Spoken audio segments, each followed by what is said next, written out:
Good afternoon. My name is Omar Balarabe. In this third episode, we are going to talk about variables. Variables in a computer or term is a symbolic name associated with a value and whose associated value may be changed according to Wikipedia. Uh, Variable in another term can be considered as a container.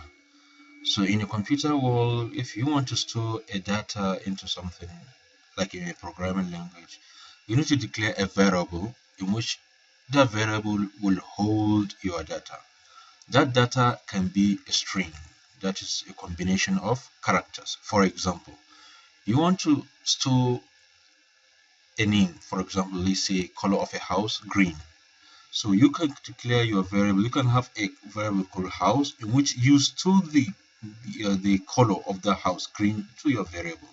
Or for example, you have a car which is yellow in color, so you can store the yellow into your car. So anytime you want to see that yellow, you can call the name of your variable, say car, it will bring the name.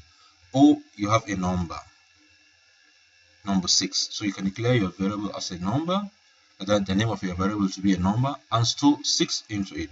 So also Boolean, you can do the same thing. So types of variable in this concept, we're going to talk about only string, integer, and boolean. So you call it string, int, and boolean. So let's start with the string. String is just like a sequence of characters. You have a combination of characters all together, you call that a string. So to declare your variable, you need to use your variable, you need to declare it. That is by creating it. So the syntax is you have the type name, then the variable name. For example, string is our type name. Name is the name of our variable. You can have a house type, for example, a variable that will hold house type. So you say string, then house type. House type, you have a variable of string type. Example, you can declare your variable called name, and like above, we have declared it to be name. So we stored our variable Umar as a combination of characters into this variable name.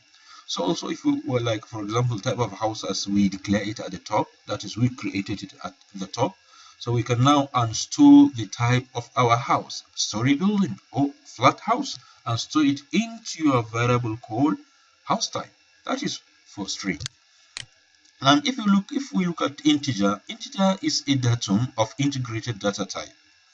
Yeah, that data type represent the range of whole numbers in the mathematical integers. So that is according to Wikipedia also. So among the integer we have types of integers.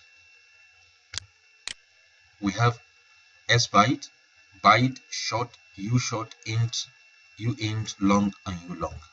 So in the collection of integers or whole numbers, C# classify whole numbers into 8 categories. The first one is called byte. Like we said earlier, a variable is a container within a computer. So it's a container, in another word. So that container, the moment you declare your variable, the computer will allocate a particular space for that variable, and that space will store the data given to that variable. So each variable have its own data size or the memory size. For example, the moment you declare your variable to be s byte, computer will allocate 1 byte capacity for that particular variable. So within your data, it can be able to store a range of values from -1 to 8 to 1 to 7. So if your value is 5, you can declare your variable to be of type s byte. You have a data will be the maximum, for example, within what you are going to work with, the maximum is 100, so you can declare your variable to be s byte. But the moment if the byte value is greater than 127, you cannot declare your variable to be of type s byte.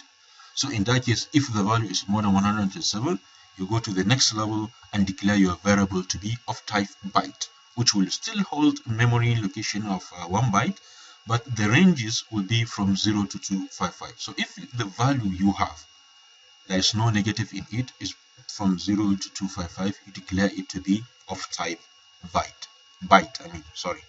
S byte means signed byte, byte means unsigned byte.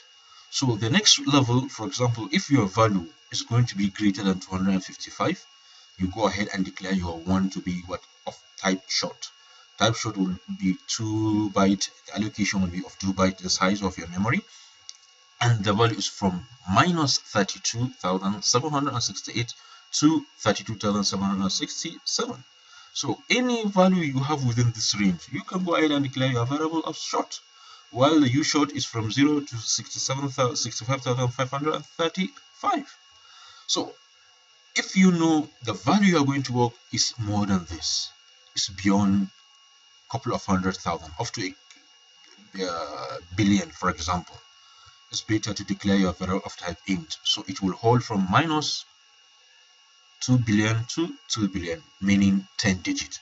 So if you know the value will be up to 10 digits, the maximum of 2 billion, so you can declare your variable to be of type int. But within the program, and if you know the value is going to be more than 2 billion, let's say from 0 to 4 billion, you declare it to be of on uint.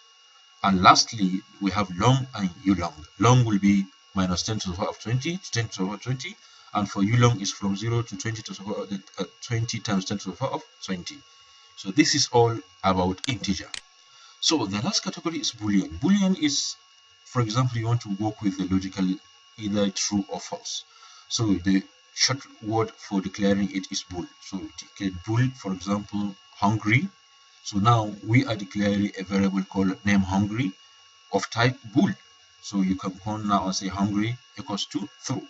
So if you know you're going to work with boolean, true or false, only two values, just go ahead and declare your variable boolean. You can use it to test a status. If something went successful, change the value to true. If not successful, change it to false. So in that case, you need to use a bool. You need to declare your variable to be of type bool. Thank you for watching.